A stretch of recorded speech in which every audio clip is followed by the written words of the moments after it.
Merci Seigneur pour la convivialité. Donc, le titre de mon message ce matin est « Comment entrer dans son appel ?» C'est tout ce que ça vous fait? Mais c'est la question que tout le monde se pose et aimerait avoir des réponses, n'est-ce pas? Comment entrer dans son appel? Le titre de mon message ce matin est « Comment entrer dans mon appel ?»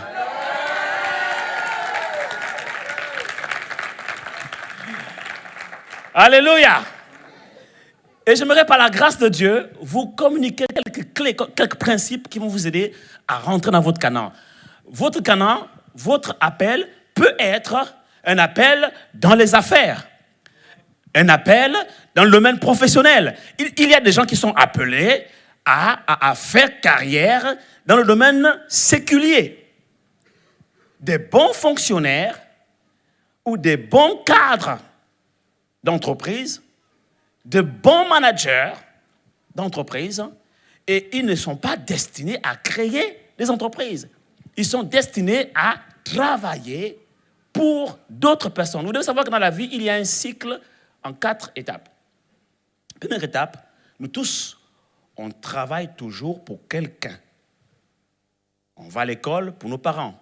Ils investissent de l'argent et on doit leur rendre l'honneur par des bons résultats, pour qu'ils soient quand même fiers de l'investissement qu'ils ont consenti à notre égard. Nous travaillons toujours pour quelqu'un quelque part. Ça, c'est la première étape. Deuxième étape, il arrive un moment donné où maintenant, nous devons travailler pour nous-mêmes. On travaille pour nous. Quand on a fini de travailler pour quelqu'un, on a été fidèle dans les choses d'autrui. La Bible déclare que Dieu va nous confier les nôtres. Et quand il nous confie les nôtres, on travaille pour nous. Et quand on travaille pour nous, et qu'on a réussi dans ce que nous faisons, il arrive à un moment donné où Dieu nous envoie des personnes. On rentre dans la troisième phase où nous travaillons maintenant, où d'autres personnes, autant pour moi, travaillent pour nous. Première étape, nous travaillons pour quelqu'un. Deuxième étape, nous travaillons pour nous. Troisième étape, d'autres personnes travaillent pour nous. Et quand d'autres personnes travaillent pour nous, gloire à Dieu, nous sommes libérés. Nous pouvons déléguer, nous sommes dégagés, okay, et nous pouvons nous occuper d'autre chose. De quoi? De l'œuvre de Dieu. Nous rentrons maintenant pleinement dans ce à quoi Dieu nous appelle et nous travaillons pour Dieu. 4 étapes. Oh oh! Donc, il y a des gens qui sont appelés d'abord au départ à travailler pour les autres. Et il y en a qui sont toute leur vie appelés à travailler que pour les autres. C'est important de savoir. Quand vous lisez la Bible, on aura le temps, parce que c'est un thème, on va développer ça pendant plusieurs dimanches. Vous allez vous rendre compte qu'il y a des gens qui sont nés que pour travailler dans le cadre du ministère de quelqu'un, dans le cadre des entreprises des autres, mais eux-mêmes, ils ne sont pas appelés à créer des entreprises. Alléluia. C'est comme dans la vie politique. Il y a des gens qui ne seront jamais présidents et qui ne sont pas faits pour être présidents, même s'ils ont la carrure d'un président. En fait, c'est parce qu'en réalité, ce sont des gens qui sont qualifiés pour être dans l'ombre. Ils sont bons là-dedans. Et ils sont efficaces à cet endroit. Et puis, il y a des gens qui sont vraiment appelés à être présidents, qui ont le charisme pour, et qui ont l'onction pour. Oui, il y a l'onction pour être président. Parce qu'à chaque appel, il y a une onction. OK? Donc, c'est pour vous dire que quand on parle d'appel, l'appel touche plusieurs domaines. Il n'y a pas une liste exhaustive. On va dire, voilà, c'est apôtre, prophète, évangéliste, pasteur, docteur. La liste ne s'arrête pas là. Un homme d'affaires, c'est un appel. OK? Un cadre, c'est un appel. Un directeur, c'est un appel. Un ministre, c'est un appel. Un président, c'est un appel. Un juge, c'est un appel. Un médecin, c'est un appel. OK? Un artiste, c'est un appel. D'accord? Peintre et autres. OK? Si tu es appelé dans le bâtiment, c'est un appel. Tu es appelé dans la coiffure, dans le maquillage, dans l'esthétique, dans le cosmétique. Ce sont des appels. OK? Tu es appelé dans la formation, dans le coaching, dans le conseil, dans la relation d'aide. dans le social, dans le management, dans la communication. Ce sont des appels. Et Dieu nous appelle chacun dans un domaine bien précis. Dans la musique pour certains, dans le chant pour d'autres. Comme moi, il fut un temps. When I was. Alléluia. Et c'est important de comprendre qu'il y a diversité d'appels. Mais il est essentiel de savoir comment entrer dans notre appel. D'abord, savoir comment l'identifier et comment y entrer. La première chose que je vais vous dire aujourd'hui, c'est que pour rentrer dans l'appel de Dieu, il faut servir Dieu. Oh, mais attends, pasteur, tu nous dis comment entrer dans l'appel. Donc, si on n'est pas encore entré dans l'appel, si on ne connaît pas notre appel, comment on peut servir Dieu? Venez avec moi dans Actes chapitre 13, verset 2. Actes chapitre 13, verset 2. Pendant qu'ils servaient le Seigneur dans leur ministère et qu'ils jeûnaient, le Saint-Esprit dit, « Mettez-moi à part Barnabas et Saul pour l'œuvre à laquelle je les ai appelés. » Alléluia.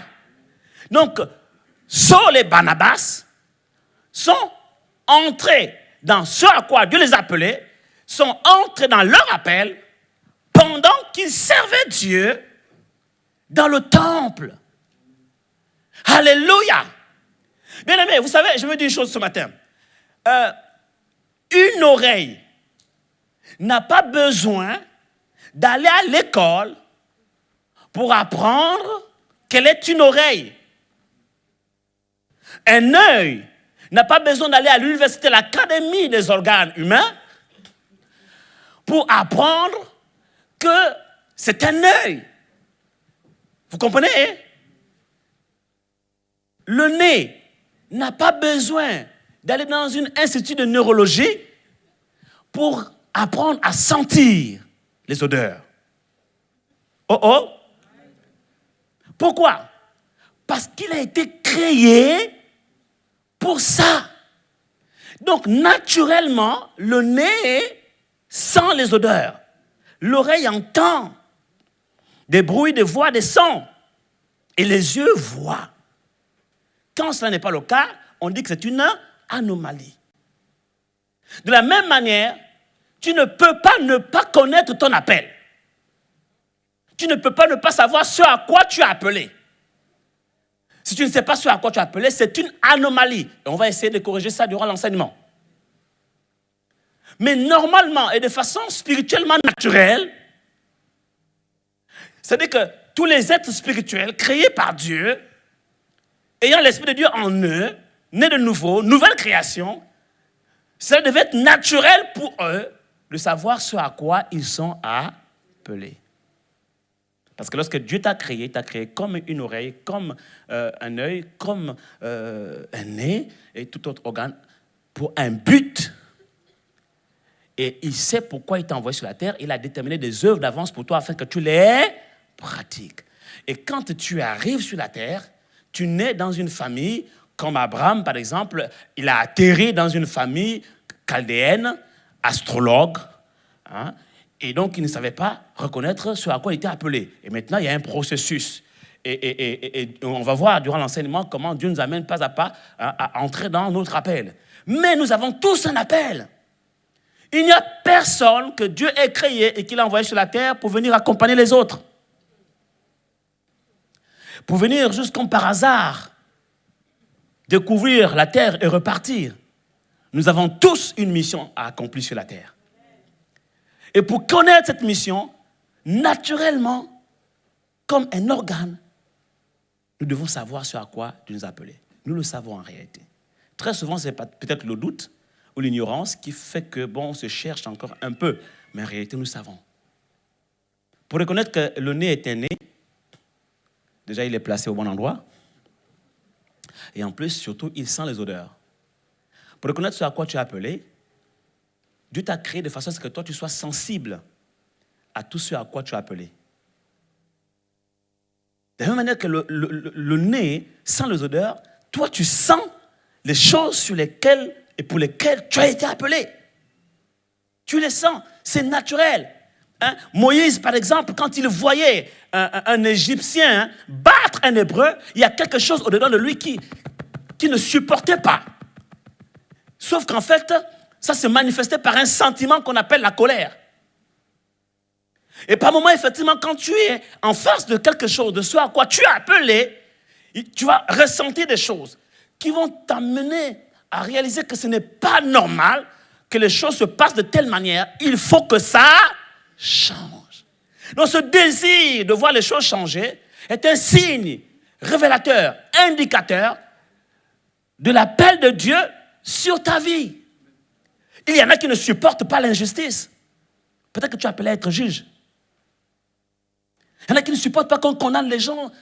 Ils ont toujours l'oreille pour écouter, pour comprendre que même s'il a commis tel crime, il y a des causes qui expliquent le pourquoi du comment. Là où tout le monde dit coupable, il y en a qui disent attendez un peu, on va essayer de comprendre, écoutez. C'est vrai, ce qu'il a fait n'est pas bon. On n'a pas le droit d'ôter la vie à quelqu'un, mais essayez de comprendre un peu pourquoi il en est arrivé là. Ça peut nous aider à éviter d'autres tragédies. Peut-être que tu es avocat. Il y en a qui ne supportent pas le désordre à la maison ou bien partout, à l'église. Mais comment il y a le désordre comme ça? Il faut ranger, il faut mettre tout. Peut-être que tu es appelé à l'organisation. Il y en a qui ne supportent pas de voir un endroit sans âme. Il faut qu'il y ait quelque chose qui donne de la vie. Hein. Il faut mettre des fleurs, il faut décorer. Peut-être que tu es appelé à la décoration, à l'organisation des événements, des mariages. Je ne sais pas, l'événementiel. Il y en a qui aiment que les choses soient bien gérées. Peut-être que tu es manager. Il y en a qui ne supportent pas de voir les gens dormir dans des taudis. Peut-être que tu seras le futur concurrent de Bouygues Immobilier. Pourquoi tu n'acclames pas le Seigneur? Alléluia.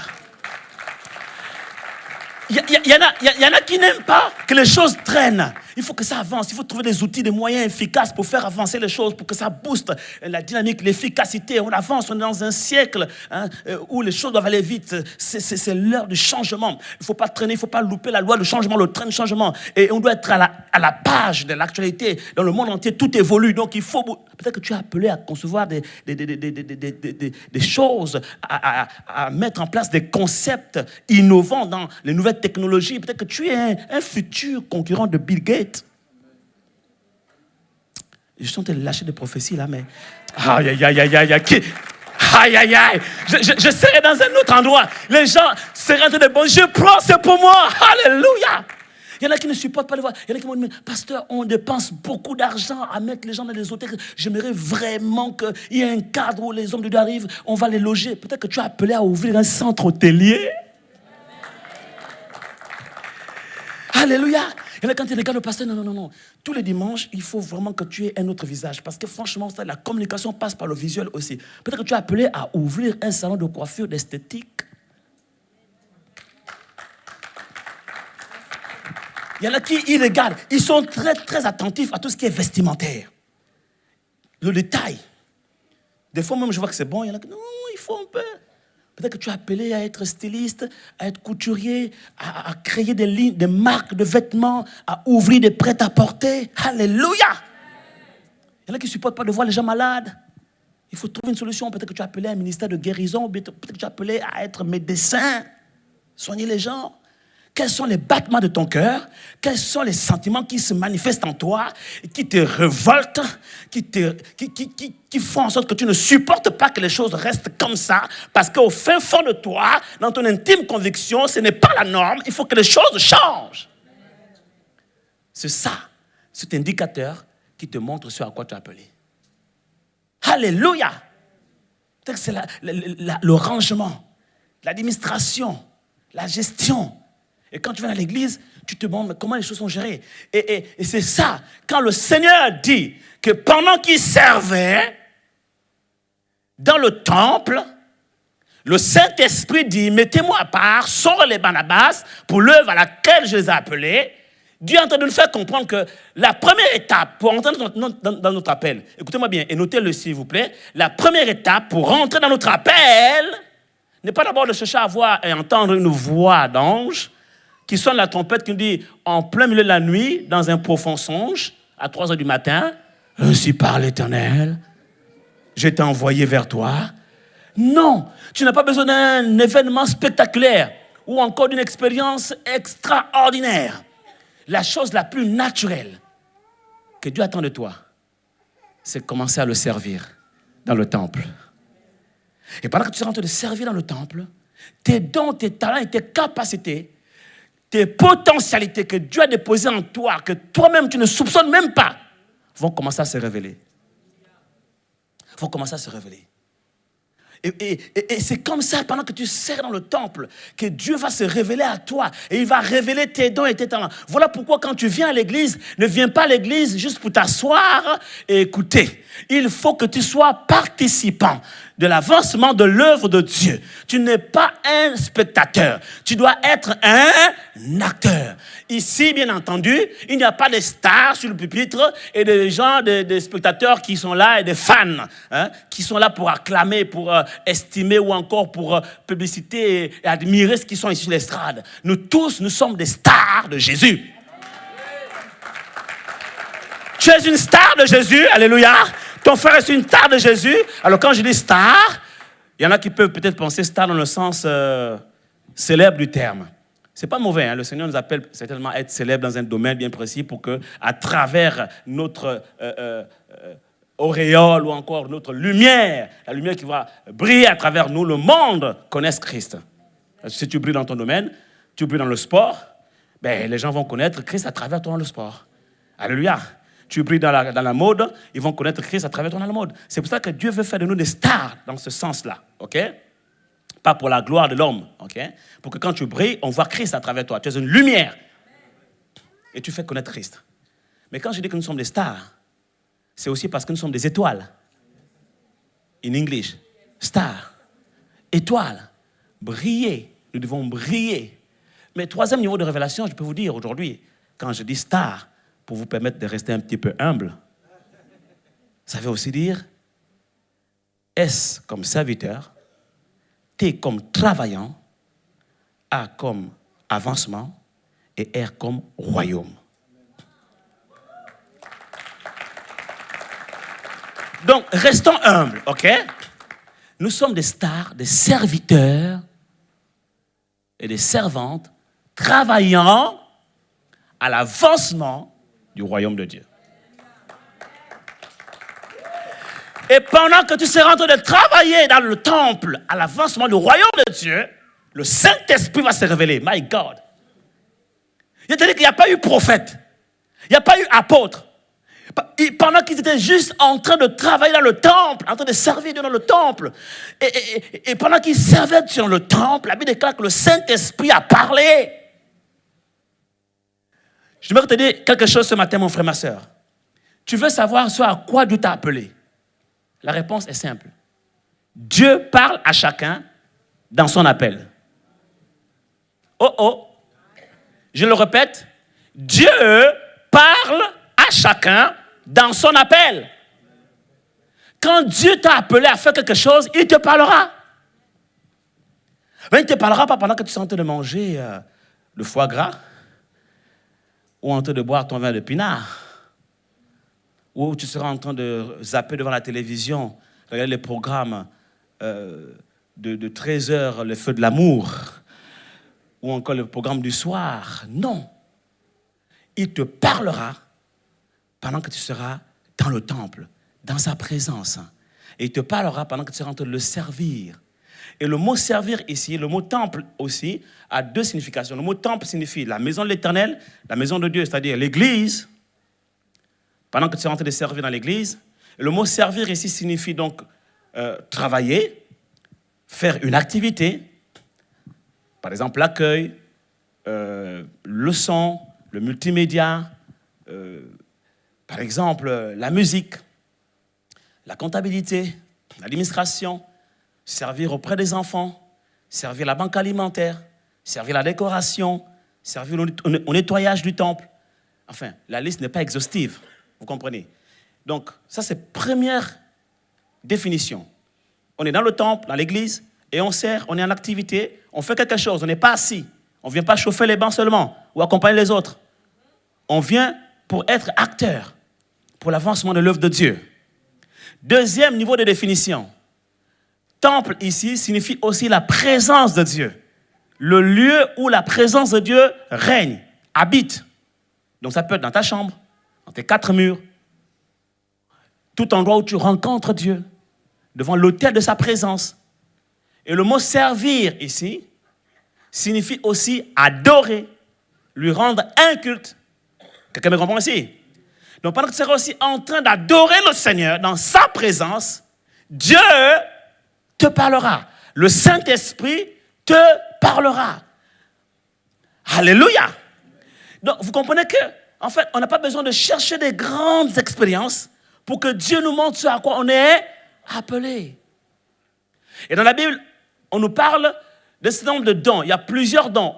Avant d'abord, ce que j'ai cité au départ, apôtre, prophète, évangéliste, pasteur, docteur, que tout le monde souvent admire et tout le monde aimerait peut-être être comme eux. Hein. Avant d'en arriver là, bien aimé, il y a d'autres dons. La Bible parle, par exemple, même avant les dons spirituels, le don, par exemple, de présider, le don de gouverner, d'administrer, de la libéralité, même la prière, l'intercession, le réseau de prière. En fait, toutes ces choses que vous négligez, c'est ça qui nous permet de servir le Seigneur dans le temple. Alléluia! Donc, toutes ces choses, toutes ces activités qui nous permettent de servir Dieu dans le temple, ce sont là les premiers dons auxquels Dieu nous appelle tous. Je me redis encore, je me reformule. Comment servir Dieu dans le temple? À travers les dons de service. Faire de la comptabilité, c'est un don de service. Faire de la danse, c'est un don de service. Parce qu'on ne sait pas, quand tu es en train de danser, ce que Dieu va te dire quand il va te parler. Quand le Saint-Esprit va dire, mettez-moi à part Christ pour le ministère de prophète auquel je l'appelais. Ah, mais lui, on le connaît danseur. Maintenant, il est prophète. Parce que, pendant qu'il servait le Seigneur, alléluia, le Saint-Esprit a dit, mettez-moi à part ce jeune homme. Je l'ai appelé pour être une voix prophétique sur les nations, pour bouleverser la Guyane, pour secouer les fondations de la sorcellerie et les hôtels de Baal dans ce pays. Ah, il dansait là, maintenant il est prophète. Oui. On ne devient pas prophète du jour au lendemain. On peut être appelé à l'être. Mais être appelé, c'est quelque chose qui est au futur. C'est au futur. Être appelé ne signifie pas que tu l'es déjà. Les étudiants me comprendront mieux. Parmi vous, il y en a qui sont appelés à être des hauts cadres, à être des grands ingénieurs, que ce soit dans les nouvelles technologies, dans l'informatique, que ce soit dans le bâtiment, que ce soit dans plusieurs domaines, dans l'industrie.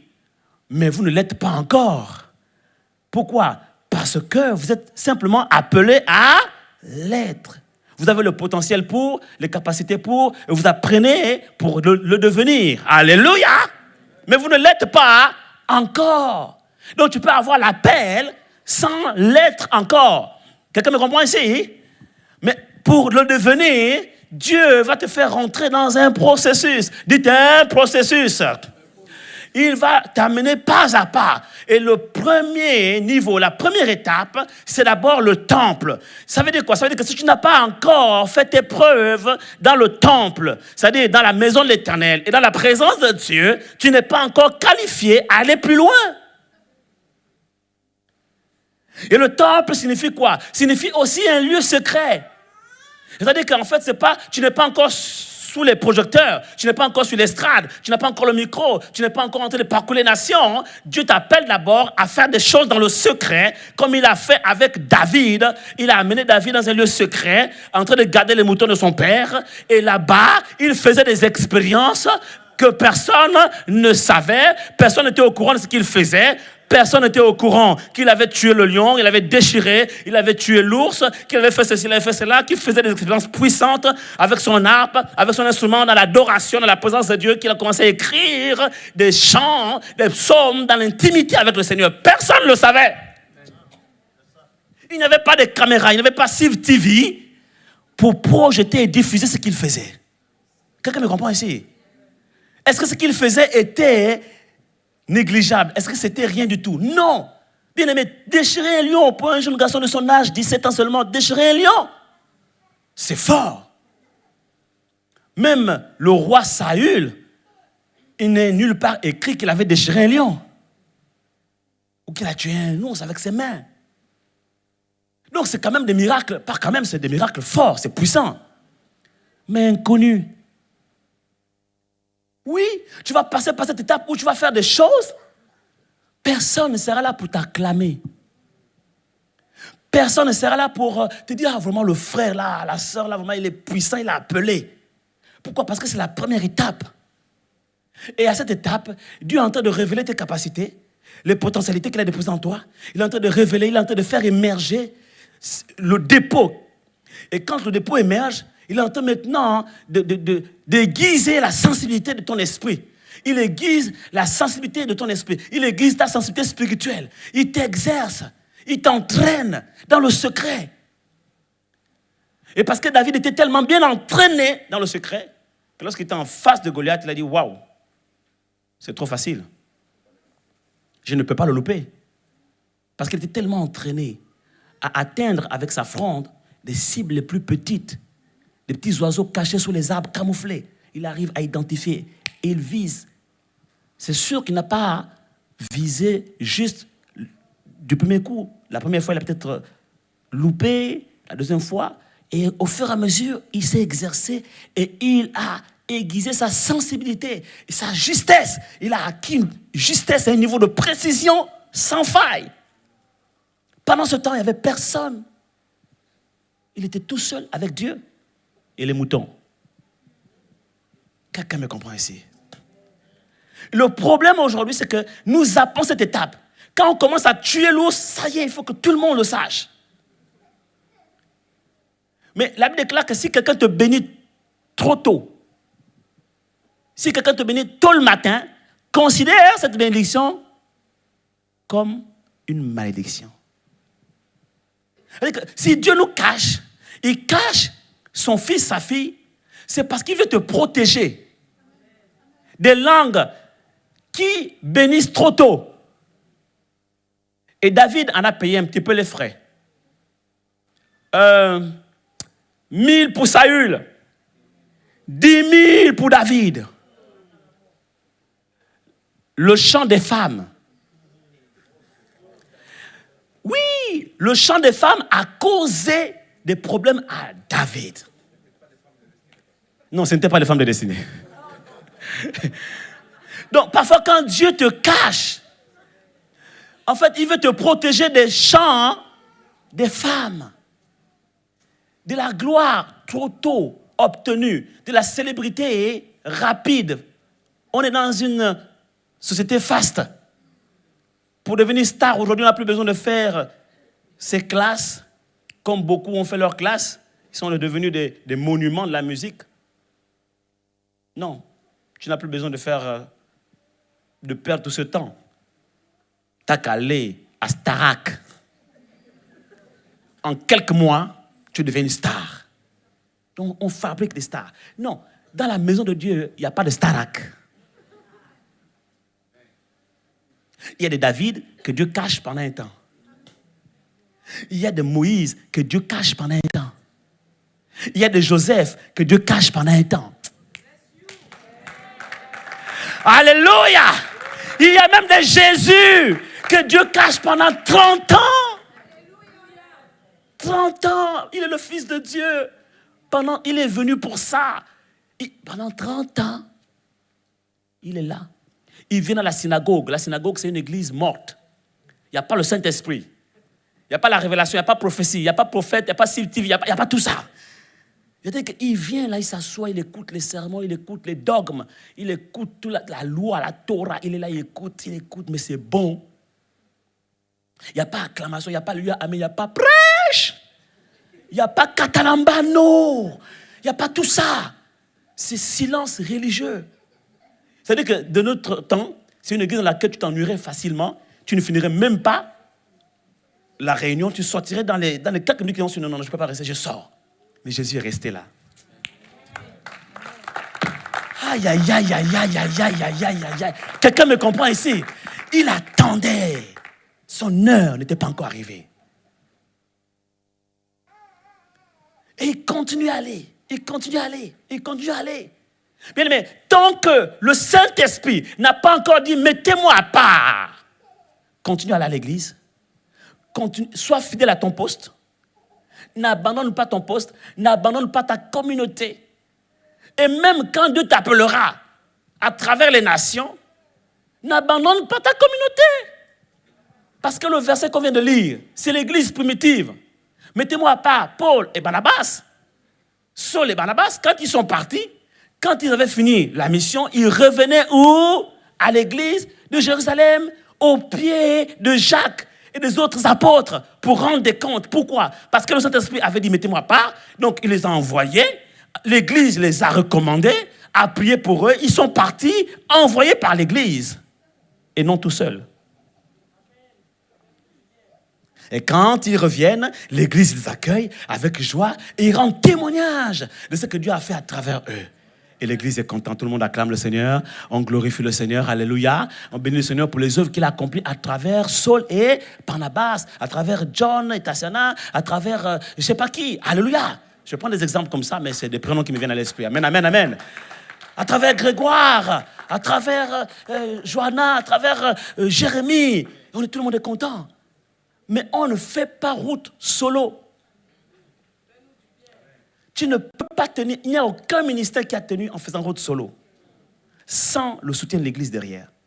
Pourquoi? Parce que c'est l'église qui l'a fait naître, c'est l'église qui l'a adopté, c'est l'église qui l'a formé dans le disciple-là, c'est l'église qui l'a équipé et c'est l'église qui l'envoie. Et c'est dans cette église, dans ce temple, que Dieu s'est révélé à lui et que le Saint-Esprit a parlé. Il a dit, mettez-moi à part. Et quand il dit, mettez-moi à part, il parle à d'autres personnes.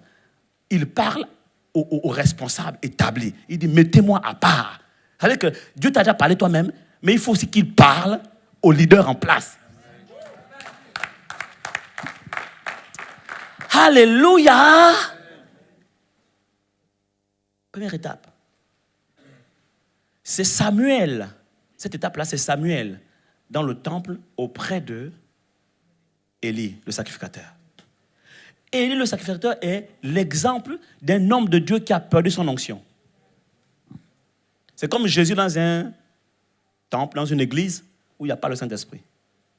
Mais il est resté 30 ans. Nous, aujourd'hui, on va dire non, il n'y a pas l'onction ici.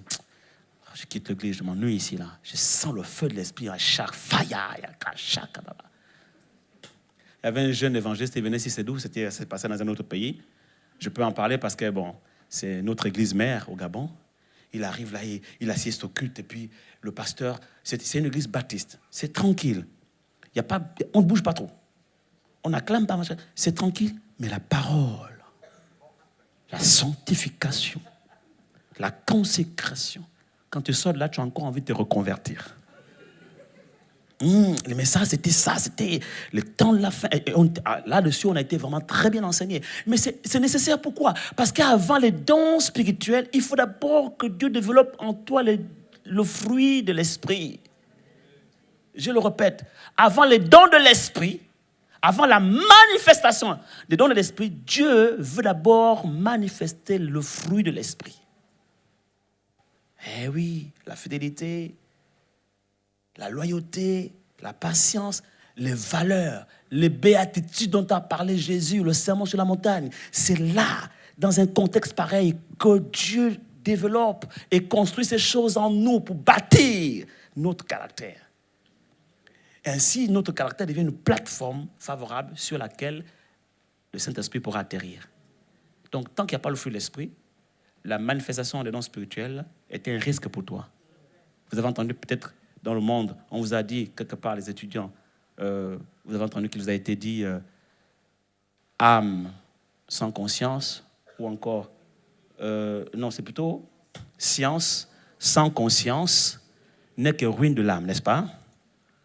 Mais moi, je vous dis, onction sans fruit de l'esprit, don spirituel, don de l'esprit, sans fruit de l'esprit, n'est que ruine du ministère. Il n'y a qu'à regarder aujourd'hui. Il y en a qui crachent le feu, qui peuvent venir te dire avec précision, tu t'appelles prophète de nation, tu t'appelles Jérémie, tant. Hein, tu es né tant. Voilà, ta femme s'appelle tant. Toi, tant d'enfants, il s'appelle tant. Il remonte la lignée familiale, l'arbre généalogique, tout le monde, waouh, mais c'est extraordinaire, c'est pas possible. Mais ça, c'est un don de parole, de connaissance trop précis, c'est incroyable. Mais ça, c'est un homme puissant, ouais. Juste après, vous entendez un scandale. Il couche avec tel, il fait ceci, il dérobe l'argent, par-ci, ça, des scandales terribles. Pourquoi? Parce qu'il y a eu la manifestation des dons spirituels, d'accord, mais il n'y a pas eu au départ le fruit de l'esprit. Quelqu'un me comprend ici? Il y a l'onction, mais sans sagesse. C'est comme une science sans conscience.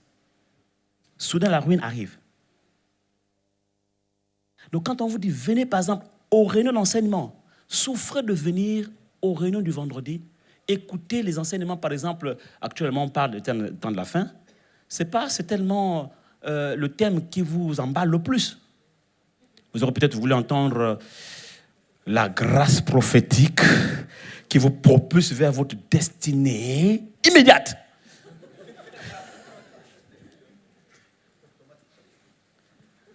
Ou comment déclencher rapidement un miracle qui accélère ta destinée pour te propulser vers ton mariage. Ouh! Je prends. Recevez. On va amener le récipient comme ça pour recevoir. C'est peut-être pas un thème qui vous emballe comme celui-là. Mais justement, il faut faire la différence entre thème et thème. Il y a des thèmes qui vont toucher au don spirituel, à l'onction, l'esprit, tout ça là, c'est très bien. Mais il y a des thèmes qui vont toucher au fruit de l'esprit, qui vont toucher aux valeurs chrétiennes, qui vont toucher à l'éducation chrétienne, qui vont toucher au fait de bâtir votre homme intérieur, de bâtir votre vie de disciple. Le disciple-là. Tant que le disciple n'est pas bien établi, ministère là, papa, clique sur pause. Oui, parce que aussi loin tu iras en haut, parce que l'onction propulse. Hein? Je vous en parlerai plus tard, parce que j'ai plusieurs points. Là, aujourd'hui, je ne touche que ce point-là. J'ai plusieurs points. Je vous ai dit comment entrer dans son appel. Et je vais prendre le temps de vous expliquer point par point. Ça, ce n'est que le premier point. Entendre Dieu, le servir et l'entendre dans le temple. Ça, ce n'est que le premier point. Il y a d'autres points. Je vous parlerai des dons spirituels qui ouvrent la voie et vous donnent accès auprès des grands, des rois qui vous font asseoir sur la table. Les dons spirituels, l'onction, comment l'onction te propulse, l'onction Mimshak, comment ça te rend célèbre et tout ça. Il n'y a pas de problème. Mais avant d'en arriver là, bien-aimé, bâtis dans le secret ton identité de disciple. Bâtis-la fortement. Parce que quand l'onction va te propulser, comme la fusée Ariane, fiou! Arrivé là-bas, s'il n'y a pas de base, la chute et le choc de la chute, ça va être terrible. Ça va être terrible. Mieux vaut ne pas déjà être connu et prendre le temps de régler toutes tes affaires. Vous savez, quand tu deviens connu, c'est là que tout le monde commence à s'intéresser à toi. Ah, on ne te connaissait pas, mais lui, c'est qui? Ah oui? Même les médias, ils sortent d'où? Tu deviens célèbre. Le peuple commence à te suivre. Il y a des gens qui commencent à... On entend à gauche, à droite. Même les politiques vont commencer à poser la question, mais lui, tu deviens influent dans la nation, tu deviens une personnalité, tu deviens un homme public. Donc, à un moment donné, on doit se poser des questions. Parce que tu deviens quelque part un courant de conscience. Tu deviens une voix. Tu peux dire quelque chose et puis une partie de la population t'écoute. Donc, on va dire, ah, attention. Lui, c'est qui? En fait, lui, il s'appelle Franck. Francky. On donne son nom. Tac, tac. Ici, on est tous fichés. Tout le monde est fiché. Y a pas... Donc, on remonte, ah d'accord, on remonte toutes tes conversations, même les frères, les sœurs en Christ. Ils parlent de quoi? Au niveau moralité, qu'est-ce qu'il voit? Qu'est-ce qu'il vaut? Ah d'accord. Et puis au niveau machin, on cherche. Au niveau financier, là, est-ce qu'il est correct? Est-ce qu'il paye ses impôts? Est-ce que s'il n'a pas eu de problèmes, des antécédents, de soubresauts, enfin, non, pas des soubresauts. Est-ce qu'il n'a pas eu des dossiers, hein? Voilà, en dessous, là, tout ça. On cherche. Donc, si tu n'as pas traité tes affaires, est-ce qu'il ne doit pas quelqu'un, s'il n'a pas une affaire à la police, il n'a pas braqué, il n'a pas... Oui! Actuellement, Hillary Clinton est parmi les favoris de la présidentielle aux États-Unis. Mais son rival, du moins son concurrent de taille, le premier rang, c'est Mr. Trump. Lui, là, pourtant, il a travaillé pour les Clinton, il a même financé leur campagne, un grand homme d'affaires, etc. Aujourd'hui, il se positionne comme concurrent. La guerre se fait à quel niveau? Parce que tous, aujourd'hui, sont favoris, en fait. Et c'est un peu chaud, là, en ce moment. OK? Hein? Tous, ils se bagarrent pour la présidentielle. Où est-ce qu'ils vont chercher les arguments? Sur les petites phrases dans le passé et les problèmes du passé. Au niveau d'Hillary Clinton, les autres sont allés chercher l'histoire de Monica. Oui, quand son mari était président des États-Unis, il y a eu une affaire avec la stagiaire Monica. La stagiaire. Vous avez suivi l'actualité à l'époque, voilà. Des années après, c'est en train de ressortir. Donc ils vont prendre ça comme argument. C'est elle là que vous voulez prendre comme présidente. Et au niveau moralité, regardez. Et puis elle aussi, elle va chercher chez l'autre ce qui ne va pas. Elle va montrer, regardez celui-là, hein, antisémite, hein, voilà, un raciste, voilà. Et puis, oui, mais dans le ministère, c'est pareil. Ils vont dire, waouh, il cache l'onction là et tout. Ok, d'accord, mais il vient d'où? Qui est son père spirituel? Il est passé par quelle école? Il a été formé par qui? Il a reçu l'onction de qui? Qui l'a recommandé? Les mêmes questions ont été posées à Jésus. Hein?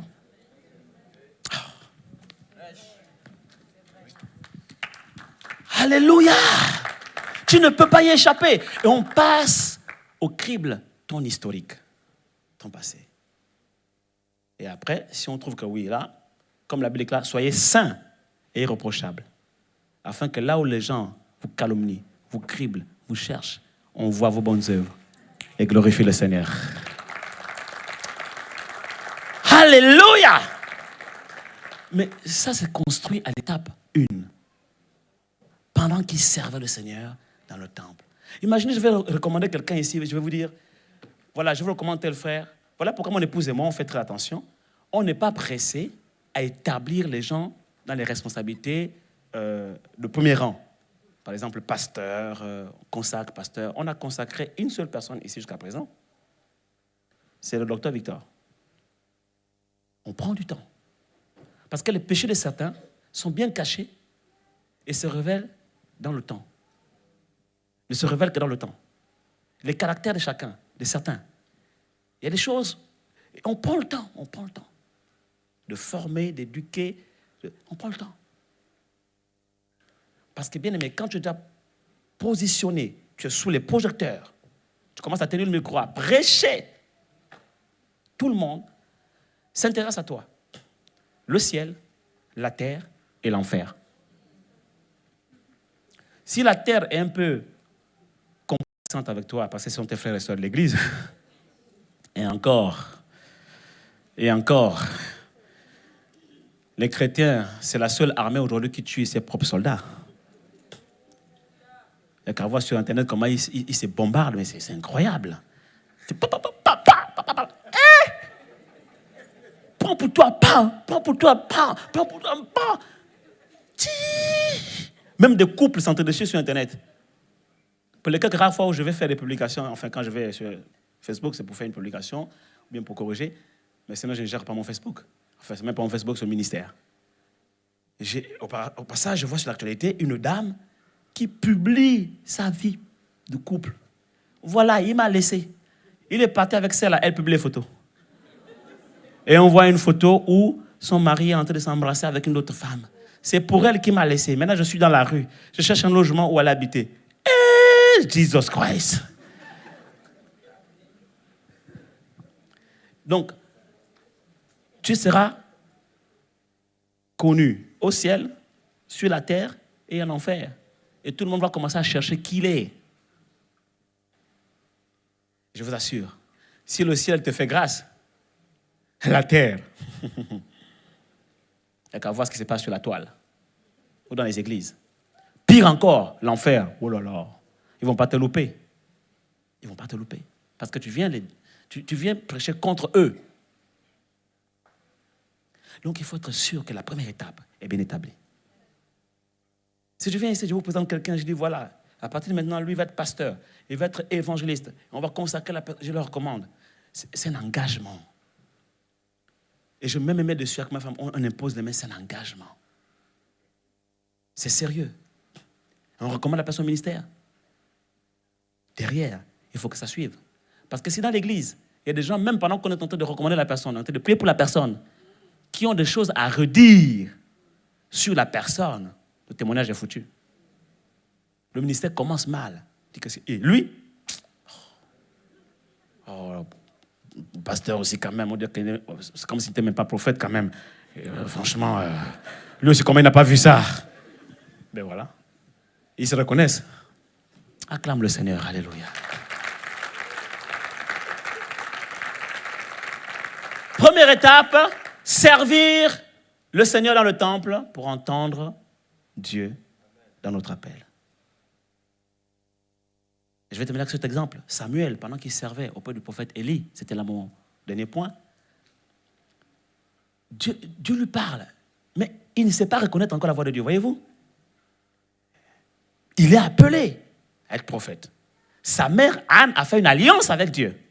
C'est dans ce même temple où Dieu s'est révélé à Anne, quand elle ne faisait pas d'enfant, elle était stérile. Elle a fait une alliance auprès du même sacrificateur Élie. Et elle a honoré à son engagement. Elle a décidé de consacrer Samuel au service de Dieu. Et donc, Élie, qui était un sacrificateur qui avait perdu l'onction parce qu'il n'avait pas été agréable à l'Éternel à cause de ses enfants qui faisaient n'importe quoi dans l'église, dans le temple. Et donc, du coup, comme il n'a pas été assez rigoureux, il a manqué de fermeté d'autorité. Il n'a pas su diriger le peuple. Voilà pourquoi nous, les pasteurs, quand on est dur avec vous, s'il vous plaît, aidez-nous. Aidez-nous à vous chicoter. Oui. Il y a des enfants aujourd'hui. Moi, je suis formateur. J'ai croisé certains ados, certains jeunes, quand je fais des formations, par exemple, qui concernent les jeunes, en alternance, etc., qui ont certains comportements mais compliqués. Quand tu parles avec eux pour essayer de comprendre leur histoire, il y en a qui te disent, honnêtement, merci de m'avoir recadré tout à l'heure. Parce que tu te dis, bon, j'ai peut-être un peu trop dur, j'étais peut-être un peu trop sévère. Et quand tu reviens voir la personne pendant la pause, tu l'expliques pourquoi tu l'as recadré comme ça devant tout le monde. Et la personne te dit comme ça, je vous remercie de toutes les façons. S'il y a une chose que je reprochais à mon père, et que je reproche encore à mon père jusqu'à présent, c'est de n'avoir pas été trop dur ou assez dur, autant pour moi, avec moi lorsque j'étais enfant. Un enfant, un jeune qui vous sort cette phrase, dit s'il y a une chose que je reproche aujourd'hui à mon père jusqu'à présent, c'est de n'avoir pas été assez dur avec moi. Je ne serais pas là aujourd'hui en train de faire l'école de la seconde chance, parce qu'on appelle ça l'école de la seconde chance.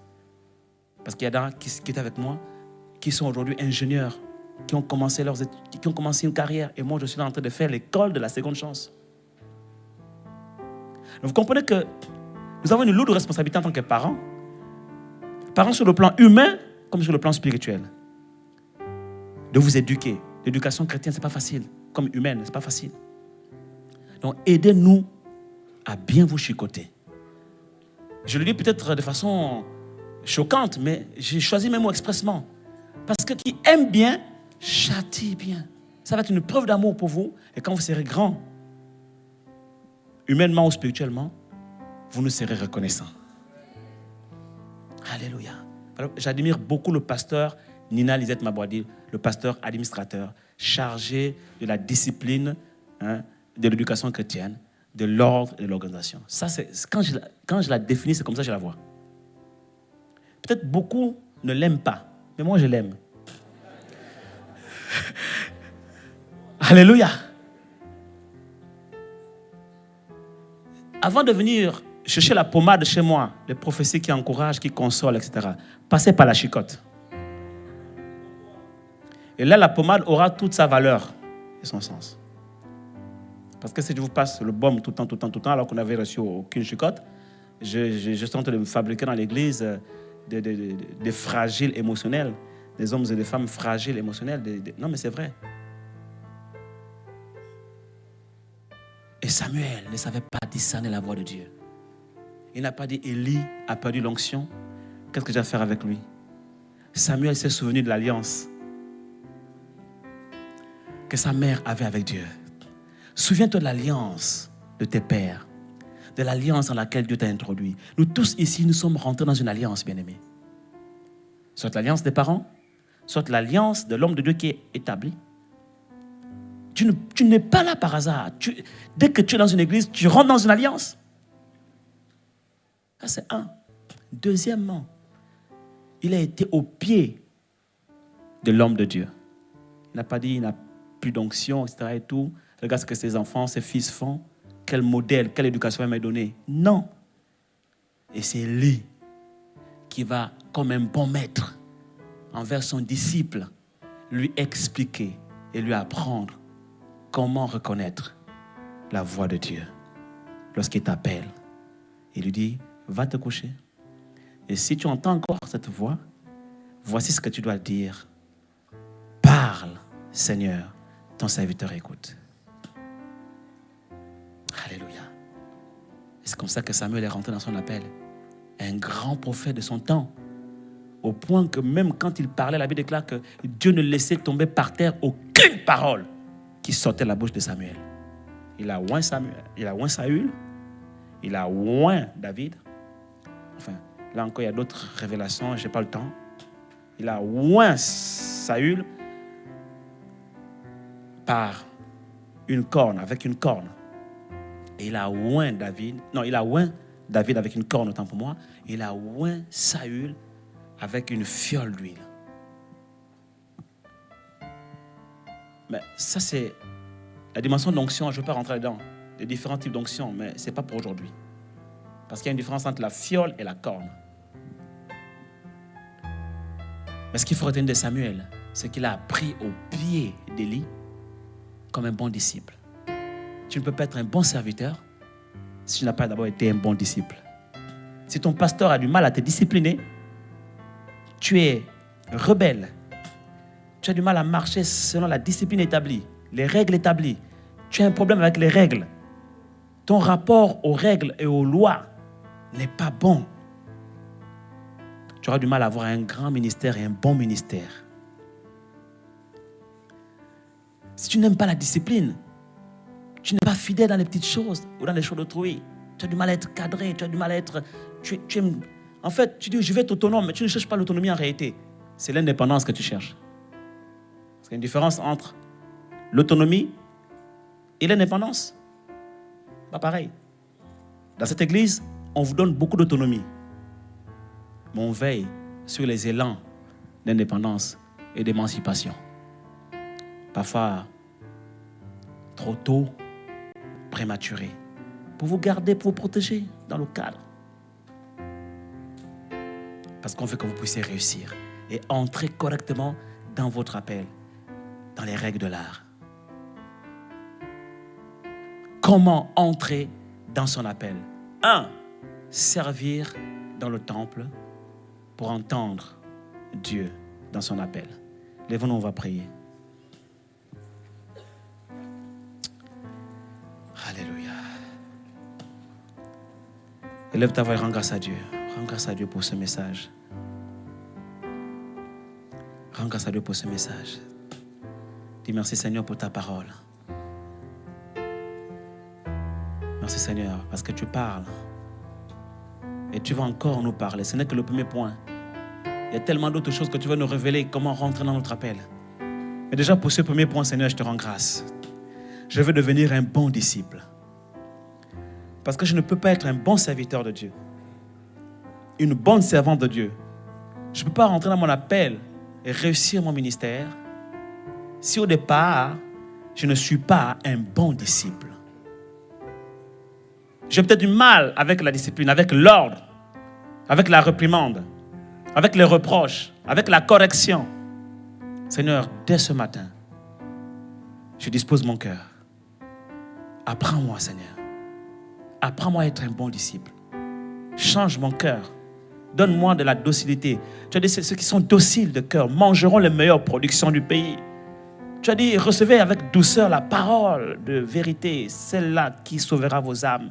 J'ai parfois du mal avec la discipline, j'ai parfois du mal avec les reproches, j'ai parfois du mal avec j'appelle la correction, mais j'appelle ça la sanction, alors que c'est la correction. Seigneur, je te demande pardon, Père éternel. Je comprends parfois mal quand on me recadre, quand on me reproche des choses, quand on me discipline, quand on veut me faire marcher sur un chemin qui a déjà été tracé, des principes établis. J'ai du mal avec ça, Seigneur, oh Dieu. Mais ce matin, j'ai compris, Seigneur, que c'est pour mon bien. Tu me protèges. Tu me prépares. Tu me prépares, Seigneur, oh Dieu, à des grandes choses. Et c'est maintenant que ma destinée se prépare. C'est maintenant que mon ministère se prépare. Parce que demain, quand je serai assis sur la table des rois avec les grands, mes détracteurs, mes persécuteurs vont gratter sur mon passé pour essayer de trouver des choses sur lesquelles ils vont m'attaquer. Et j'aimerais qu'en ce moment-là, on me trouve pur, juste, droit. Et que tu sois fier de moi, comme tu as été fier de Job. Devant Satan, tu t'es vanté de Job. Je veux que tu te vantes de moi devant mes ennemis. Tu as vu mon fils, mon serviteur, tel. Il est intègre, il est juste, il est droit. Son cœur est pur. Afin que là où les gens me calomnient, qu'ils voient mes bonnes œuvres et glorifient Dieu. Seigneur, je t'en supplie, garde-moi fidèle à toi. Garde-moi, Seigneur, fidèle à toi. J'ai des prix à remporter, des victoires à gagner. Oh Seigneur, garde-moi fidèle à toi. Que pendant ce temps, Seigneur, où je suis dans l'ombre, où je ne suis pas encore sous les projecteurs, on ne me connaît pas, je suis dans l'anonymat, que j'en profite, Seigneur, oh Dieu, pour me préparer. Lève ta main là où tu es, je vais prier pour toi. Dieu vivant d'Israël, nous te bénissons pour ta parole ce matin. Ton désir ardent, vraiment, c'est que nous puissions, tous ici, autant que nous sommes, accomplir notre destinée sur la terre. Tu veux notre bien, notre bonheur. Tu veux que tous réussissent et parviennent à la connaissance du salut. Père, merci pour ce message, cette parole ce matin. Elle nous parle à tous, moi y compris, le premier. Pardonne-nous nos péchés, nos erreurs, nos manquements, notre précipitation, notre activité. À vouloir tout de suite commencer à avoir un ministère, un grand ministère public, être sous les projecteurs, parcourir les nations, activement, prématurément, sans comprendre les enjeux qui entourent cet appel. Nous prions que tu ouvres les yeux de nos cœurs encore, afin que nous puissions comprendre envers nous qui avons été appelés les enjeux spirituels et les dangers qui entourent l'appel de Dieu. Et les lois spirituelles qui nous permettent d'avoir accès correctement dans les règles de l'art à cet appel, à ce ministère. Pardonne-nous nos erreurs, Seigneur. Mais de ce matin, Seigneur, nous voulons changer d'attitude, changer de conduite, changer de comportement et faire les choses désormais dans les règles de l'art.